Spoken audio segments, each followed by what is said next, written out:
de la presidencia de la República Argentina y tiene un enlace que se sienta al lado del presidente Rafael Correa. Si estamos claros, quiero ver los papeles, quiero verlo ya. Si es que no hago de la nada, ahorita de aquí me prefiero la presidencia, pero ya. Doctor Galo Chiriboga, fiscal general del Estado. Le conocí hace muchos años como un hombre honorable, abogado e investigador destacado, y me consta que brilló con luz propia en su desempeño como ministro del Trabajo. Precisamente por eso hoy me extraña su proceder en el caso Dusak Kofiek Delgado, denuncia que meses atrás presenté en su despacho y que, por cierto, no ha tenido la celeridad que el país reclama y que contrasta con la rapidez en el despacho de casos de interés del Ejecutivo, como el de los 10 de Luluncoto, el 30S, Central Técnico, el de Meri Zamora, Pepe Acacho, el de Jiménez y Villavicencio, donde hay sentenciados e incluso algunos ya han cumplido sus penas. Casos en que presurosos y agenciosos fiscales se amanecían en las diligencias, allanaban casas y oficinas, perseguían, apresaban, encarcelaban, pero en el caso Dusak, ni siquiera en obras hábiles lo han priorizado. ¿Por qué, señor fiscal? El país exige una respuesta de su parte. Este tema merece una reconstrucción de los hechos para poner en contexto su curiosa actuación en relación a uno de los más vergonzosos casos de corrupción en el Ecuador, el caso Dusak Kofiek Delgado.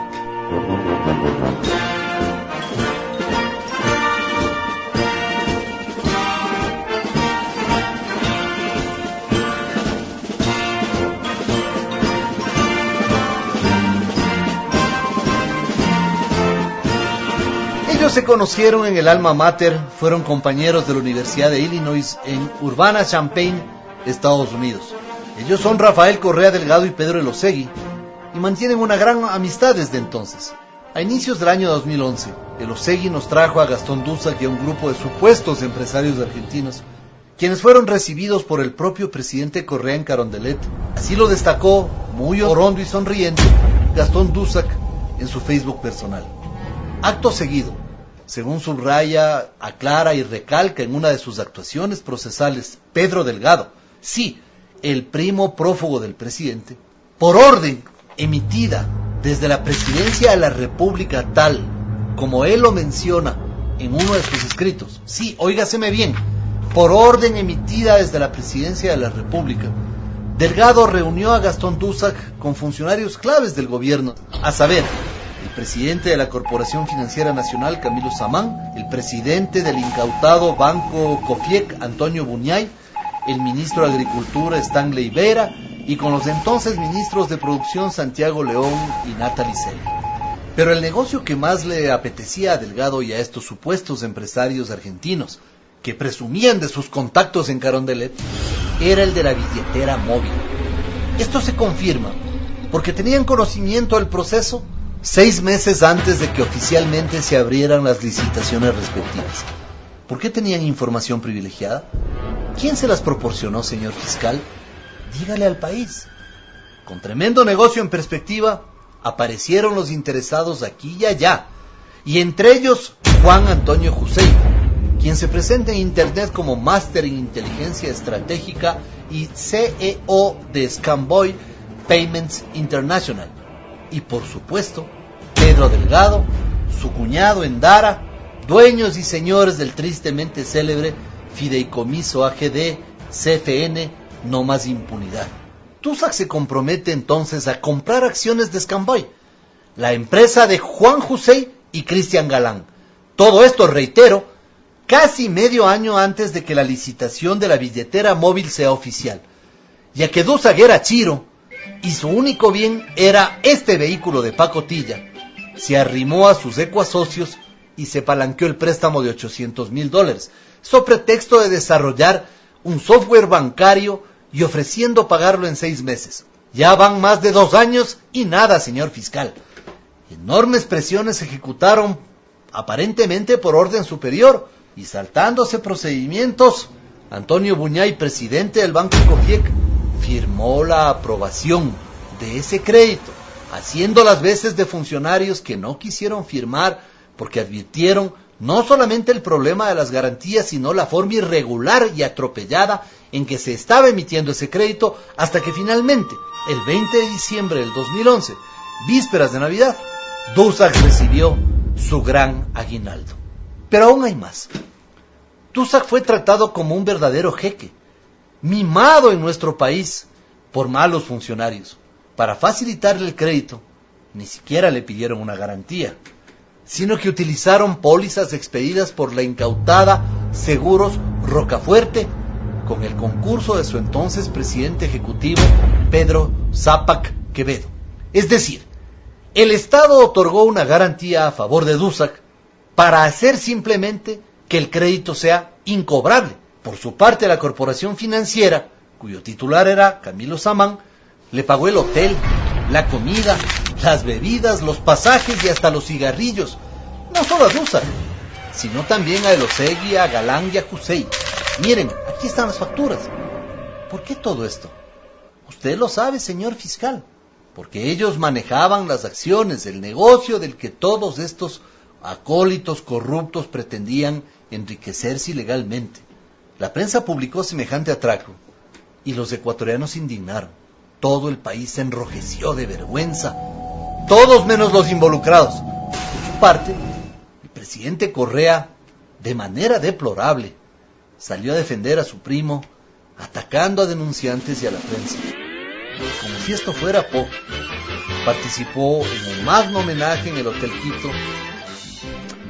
Poco tiempo después, Delgado, principal de la OGDEP y presidente del directorio del Banco Central, se vio obligado a renunciar al haberse descubierto que falsificó su título de economista, como él mismo lo reconoció, y huyó a Miami, donde se mantiene como prófugo de la justicia sobre pretexto de la boda de su hijo, de la cual todavía no regresa. Esto, usted, señor fiscal, pudo haberlo impedido, pero no lo hizo a pesar de tener mi denuncia reconocida a la firma al momento de la fuga de Delgado. Pero todavía hay más. Dussac se había comprometido a pagar algunos millones para ser accionista de Scambay. Los 800,000 que Cofiec le dio en crédito se quedaban cortos. Esto demuestra que el negocio estaba en marcha. No era solo de $800,000, sino de muchos millones más para repartir. Pero cabe la pregunta, ¿a dónde fueron a parar los $800,000? Como usted sabe, señor fiscal, Dussac era apenas del lleva y trae de acciones, dinero y recados. Por ello, en su ausencia le tramitaron el crédito, le trajeron a que lo firme, le pusieron las garantías tomándose bienes del Estado. Irónicamente, declaró a la revista Vanguardia que se moría de hambre, que su mamá lo mantenía, pero hace poco pagó $156,000 como fianza, sin que usted, señor fiscal, tampoco investigue el origen de esos recursos. Dussac era el agencioso recadero que mostraba orgulloso sus fotos en Carondelet. Por ello, apenas recibió el crédito, cumplió con la instrucción de Juan Antonio Jusey y de Pedro Delgado, como él mismo lo confiesa y consta en el proceso, señor fiscal, de enviar 2 transferencias a bancos extranjeros, una por $400,000 a una cuenta del Bank of New York y otra de $400,000 a la cuenta de People's Bank Newton. Como a usted le consta, señor fiscal, según lo confirma la Unidad de Análisis Financiero de la Fiscalía, la plata fue a parar a manos de Jusey de Serfinsa, empresa incautada que estaba en potestad de la UGDEP dirigida por Pedro Delgado. El panorama de los autores, cómplices y encubridores de este delito se aclara por las 2 reuniones que tuvieron Jusey y Delgado, la primera en febrero del 2011 y la segunda en mayo del mismo año, todo lo cual está documentado y está en el proceso. Al parecer, allí armaron todo, señor fiscal. No menospreciemos la inteligencia de los ecuatorianos. Para colmo de todo, el juez Chimbo Paul Íñiguez, obediente y sumiso, está a cargo de la sentencia final de este caso y se negó a ordenar la prisión de Pedro Zápac Quevedo, quien emitió las irregulares garantías para favorecer a Dussac. Definitivamente, el cuadro de la desvergüenza y la impunidad lo conforman todos estos elementos. Y la Fiscalía dejó huir a Delgado, perdonó a Zápac, no investigó a Pedro Elosegui ni a Cristian Galán, No se recogieron las versiones de Hussein, ni de Elosegui, ni de Galán, ni de Pedro Delgado, a pesar de que este último lo solicitó. Pero lo más escandaloso es que quien recibió el dinero, Juan Antonio Hussein, ni siquiera ha sido llamado al proceso. No se le ha pedido siquiera su versión. ¿Qué pasó, señor fiscal? ¿Por qué Hussein es intocable? ¿Quién ordena que no se lo investigue? El país ahora ya sabe que Pedro Delgado y Juan Antonio Hussein le direccionaron a Dussac las cuentas bancarias en el extranjero, en las que debía dejar el botín, según declara el propio Dussac ante la Fiscalía de Argentina. Si usted deja en la impunidad a Hussein, está impidiendo que el Estado ecuatoriano pueda recuperar el dinero robado por estos rufianes. Usted, señor fiscal, como hombre de honor, debe indagar a Hussein sin temor ni favor. Caso contrario, tendrá que responder ante la historia, porque ante la justicia correísta imposible.